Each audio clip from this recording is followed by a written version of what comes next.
Thank you very much, and good evening, everyone, or good morning if you are online from another time zone. Thank you for the invitation. Thank you, Dima, for everything, and Andreas for organizing this. Um, well, my position as a Syrian, so I have to say that I'm working on Syria since my graduation as a researcher since 2001, so almost 25 years. And I'm part of the Syrian Center of Policy Research, non-for-profit research center.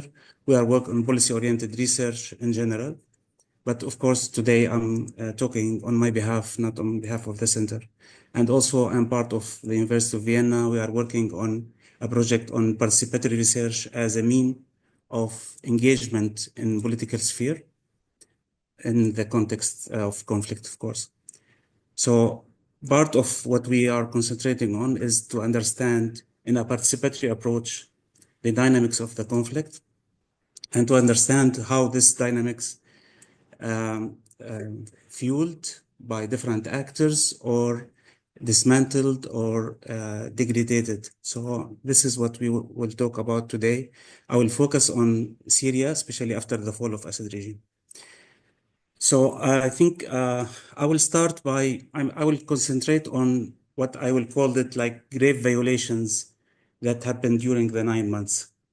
So it is more of this about the critique of the situation in this transitional period, which is so far 9 months, but it's very essential 9 months because it's a historic moment for the Syrian after the fall of Assad regime. And this is an open for a window for a democratic transformation, for inclusive development, for peace, etc. So this hope was associated with the fall of Assad regime, but of course with a condition that we are in the right direction in terms of democratic transformation, in terms of inclusive development, without exaggeration of normative imagination, but also with concentration on the foundation of the peace transformation. So what I will concentrate on this today, that based on the last 9 months, what we have as a mechanisms that can make the conflict continued or the opposite, that we are in the right direction. And that's why the title of my presentation is about Neo-patrimonial theoretical state or authority. So I will concentrate on the part that related to make some facade phase of the transformation, some laws, some legislations, while the mechanisms of the conflict is continue with something different from the previous with the Assad regime, but it has the same spirit in this regard. It's not to compare both regimes, but it's important to see how this foundation is a continuation of the conflict. That's why I'm not calling the situation in Syria a post-conflict. So it is a transitional period. It could be a continuation in different means for the conflict. And in the context of the region, it is part of what I called it the degradation era, which is all the region is in a degradation in terms of democracy and inclusive development. The starting point for this is to understand that what's going on after the fall of Assad regime, it was a sudden because in the last few years, we have a normalization with Assad regime and with the authoritarian regime from the Gulf countries and from some of the West countries. So this sudden shock happened in this dramatic change that happened in the region, especially after the genocide in Gaza. So we have a change in the rules of the regional actors, and this change affected all the countries, including Syria. Regardless of who built or designed this, we have the result that we have since December 2024, that HTS, which is a fanatic military group, capture the authority. It's alone the HTS. So we have a new faction as part of the conflict during the 14 years who is captured the authority. And at that time we said HTS need to transcend itself, to change from the conflict to the peace, to change from a faction, from fanaticism to inclusive, to have a peace in the whole country, to build the country back after the whole conflict and the destruction that we have. So in this regard, I think we have different dynamics, and I can highlight, I think, 3 or 4 grave violations, and it's based on your questions and also discussion. I can go further in details. The problem that I can't just stand without moving. So I'm sorry, guys. I'm with you. So the first point that faces Syria is similar to the Middle East and most of the countries around the world, that we have a change in the function of the state. So there is a degradation of the developmental state, welfare state, the national state as we stand after the Second World War. This degradation of the function of the state became a state for an elite, a state that used the force directly out of the law and use the violence outside the borders. So in the history of the Middle East, the recent history, the country that can use violence beyond the borders, the national borders, it was Israel. But now we have Saudi Arabia, Iran, Turkey, Egypt. So most of the regional actors now using violence outside their borders. And they use the neoliberalism in the very extreme case. So there is a huge reduction in the function of the state as first a provider of the services, public services, investing in security and investing in social solidarity. So we can see that the change of the function of the state is not a case for Syria. But in Syria, the new interim authority take it for the extreme. So the first decision in December was to reduce subsidies on everything. We have 90% poverty because of the conflict. We have inequalities at the highest level between the warlords and between the rest of the society, including the IDPs. Half of the population is displaced. We lost more than 2/3 of the GDP. The accumulated loss is $1 trillion across the 14 years. So we are talking about non-functional economy and distorted institutions with non-state actors and regime who was attacking the people of Syria. Within this kind of dysfunctioning institutions, we have a new regime that decided to open the borders under the umbrella of neoliberalism and to reduce the customs and to reduce the subsidies for energy and for the commodities, the basic commodities. So you are increasing the costs across the whole country, and you are increasing the pressure of the supply from outside the country. So we can see that there is a degradation in agriculture, in manufacturing, and in services as well. And this is the mentality of Idlib, because HTS is a faction that control part of Syria, which is Idlib, under this mentality that there is an elite which is controlling monopoly of importing commodities or providing electricity, etc., while they leave the people most of the public services to the subsidies or to the humanitarian interventions. Now, as you know, we have a huge decline in the humanitarian support across the world and including Syria. But this mentality of neoliberalism, which come with this authority, is associated with huge privatization. So they try to sell most of the public entities, lands, without any kind of basic neoliberal framework, like regulatory framework, like having an elected body to monitoring this kind of privatization. Unfortunately, this is not the case now. The case is that this interim government is trying to make spoils, which we called it the Neo-patrimonial authority or state. So from one side, we have losing the poor people. The most affected people are losing because of the dynamics in the economy.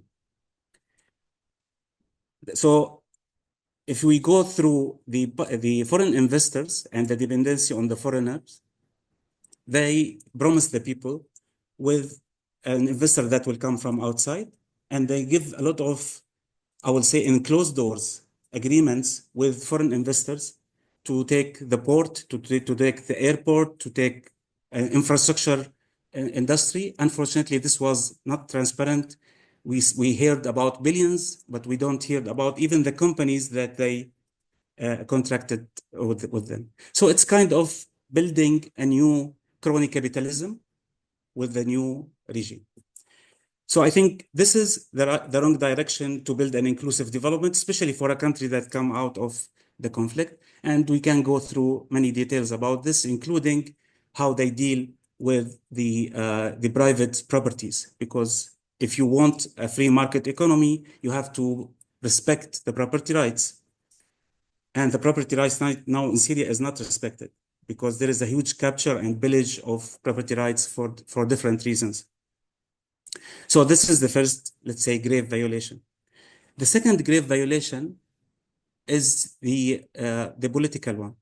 So we have now a fanatic military actor who is controlling Damascus, the capital. Now, instead of opening for other actors to play the discussion and dialogue in the political scene, we have them as a unique holding the political power. And one main reason I will claim for this is the external support, especially from the US and Europe.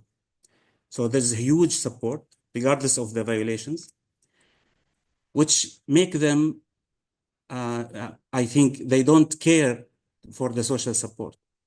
Or they use different tools for what they call the social support. But I will say that the basic political building of a new regime is to have social support, especially from the people who are affected by Assad regime.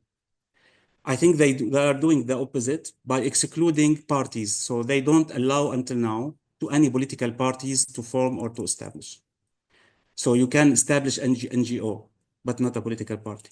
You can't talk with the president because now it is about the president. It's very centralized authority.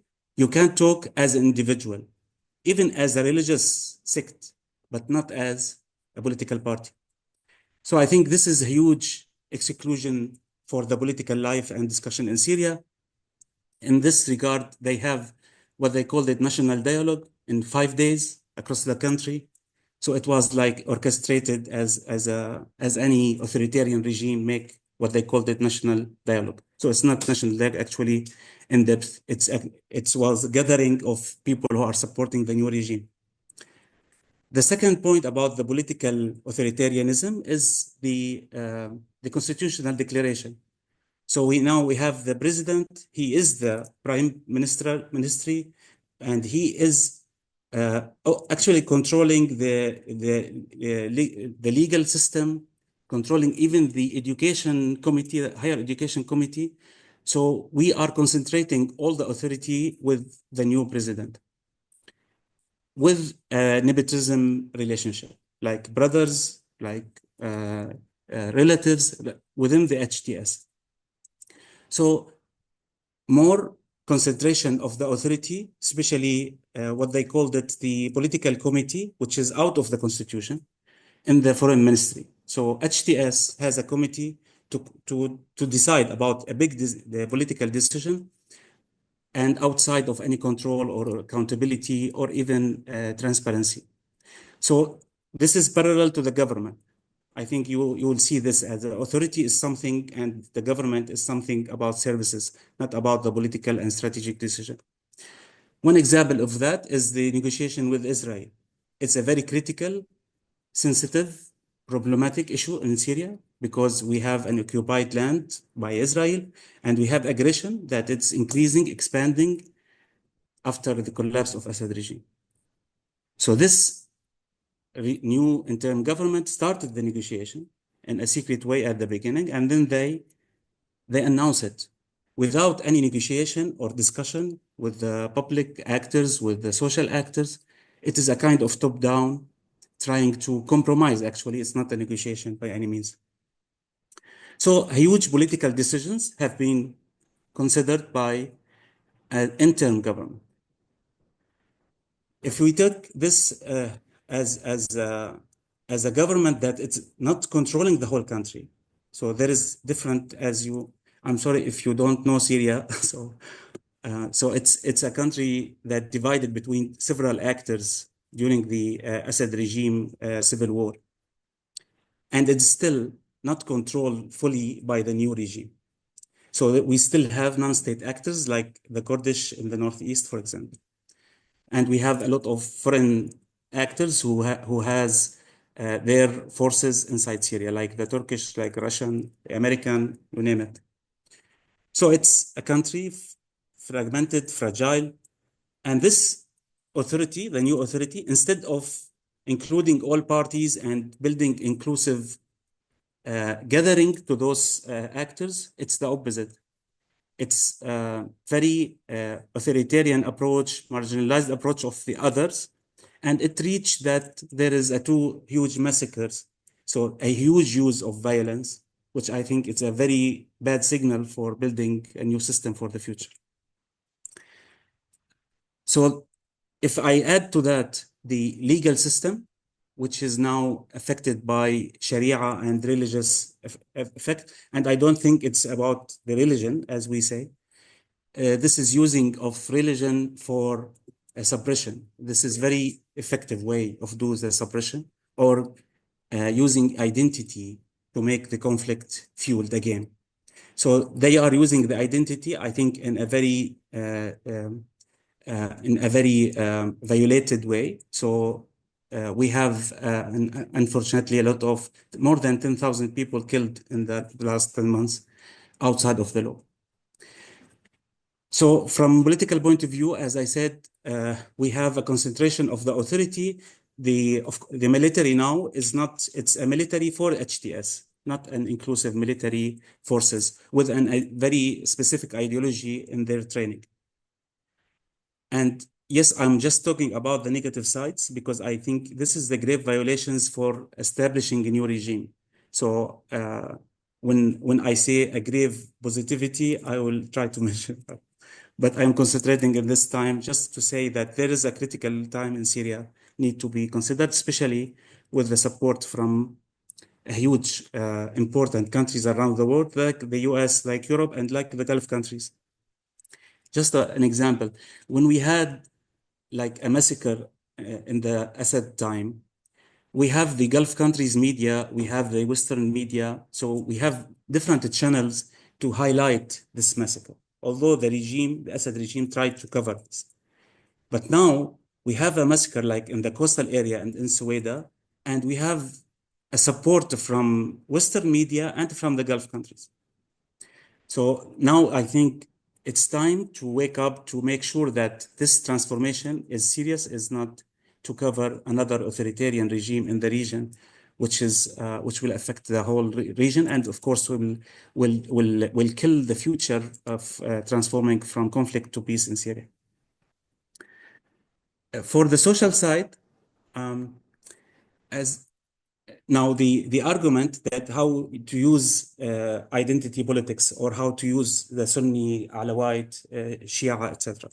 So we in Syria, as for example, the movement from the civil society, we fight for a long time to say this is not a Sunni Alawite conflict. This is a conflict between the people and the regime. The new authority, HTS, officially said this is a change from majority called means Sunnah against the minority, which is mainly Alawite. So they changed the narrative. Now the public narrative is sectarian. And all the discussion about who you are, about your sect, all your identities disappeared. And I think this is very effective to control the power because you are building a fanatic narrative that you are under using the securitization theory. I didn't mention that we're using critical political economy, critical theory, and securitization from critical security studies. In the securitization, you make the threat that you are as ex-Sunni today under the threat of Alawite. Tomorrow, you are as an Arab under the threat of Kurdi, etc. So it's very easy and it's zero-sum game because this identity is fundamental according to them. So you can't change it. So it is an existential conflict. They invest in this on the high level in terms of how they, for example, change the bureaucracy. So the whole bureaucracy removed, and they bring HTS candidates to this bureaucracy. They change the military, as I said, but also they deal with the people on the identity base. For example, on the in the checkpoints or in the ministries, even in your interviews, they ask about your sects and ethnicity background.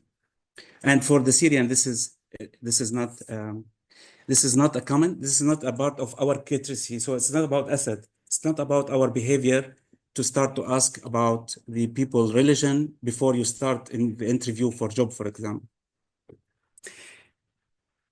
In the social trust, social relation, this way of building on this hate speech, you are building the opposite of social coherence again. And I think this is associated with another side, which is the exclusion of you. They are using the Sunnah or the Islam, the main Islam sect, as they are representing them. While all the Syrians, and I think in the region, they know that they are a fanatic group of Islam. So they are not representing the majority of the Syrian Sunnis in terms of how they understand religion.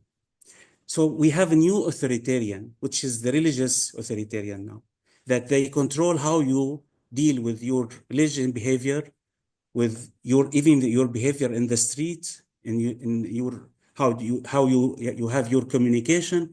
So I think this is a very dangerous new level of controlling behavior of the people, which I think this is another frustration for the majority of the people.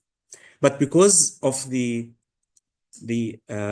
hope of the people that it's still early, and another hope that they will be changed because they talk to the Western countries in different way, and this is what I will call the facade frontier, that there is different language in the talk. But both of us, I mean, Syrians and outside Syria, we know that this is a facade. This is not a real dialogue. This is just covering what's happening. The last point is your protecting of sovereignty. And as I said, there is a change of the mentality of the state nation. So the regime is trying to make huge compromises. I mentioned Israel which is a part of the occupation of Syria, but I mentioned Russia. Russia, for any what we called it a group in Syria as a non-state actor, or for the majority of the population, is a direct enemy, because the Russian targeted Syrians for 14 years, supported Assad regime, and they are contribute directly to the killing of the civilians and destroy the country. And they decided to make a deal with the Russian without any consultation, without any negotiation. So for the majority of the Syrians, this is an authority without any legitimacy, that there is no election so far, there is no public dialogue for 3 or 4 months, and they decided a huge decision about the country. So I think this is, I would say, the 4 elements of the continuation of the conflict. A hegemony from external actors, an authoritarian pillar for the political life, a neoliberal conflict economies dynamics, and identity politics and social degradation. So in the 4th element of the inclusive democratic development, in the participatory development as we dreamed of, we are going in the wrong direction with grave violations. Now, because they are in the beginning of these 9 months, we can call now for a substantial change in the political dynamic, a substantial change in the way they are dealing with politics, regardless of the external support. Because as we said in the time of Assad, that if you are killing people inside your country, if you are killing your own people, siege your own people, torture your own people, as what's happening now, you can't control the country. You are losing the power. And this huge violence, excessive violence, will help you in the 2 years, but it will not make this authority stable, regardless of the country. If I'm talking about their mentality as an authority that want to capture the power only. So if we talk about pragmatic way, as they like to say, they have to change dramatically how they deal with the social support, with unifying the country, and with the functioning of the pillars that I mentioned for the conflict. Because if you don't have, for example, a people who trust the public institutions, so we are talking about a country with uncertainty, with insecurity. So talking about investment in a country with uncertainty or insecurity, so you are talking about an illusion. Nobody will invest in a productive sector while there is uncertainty and insecurity. So from this point, I think there is two main issues, I will say. The first one is the power from within the country. This is a very needed now in Syria. Through the open public discussion, I think there is still time to open the public discussion to change the political dynamics within the country and the dynamic with the supporting countries who they want to support a reconstruction of Syria. I think removing and lifting the sanctions is very good for Syria. This is very important because sanctions, as we always have an evidence, that affected the Syrian people. But of course, we have to lift the sanctions and give the legitimacy and the discussion with a political transformation, with a political inclusivity, not just to support a new regime, because this authoritarian is ours, not others. So I will stop here and happy to listen to your questions. Thank you.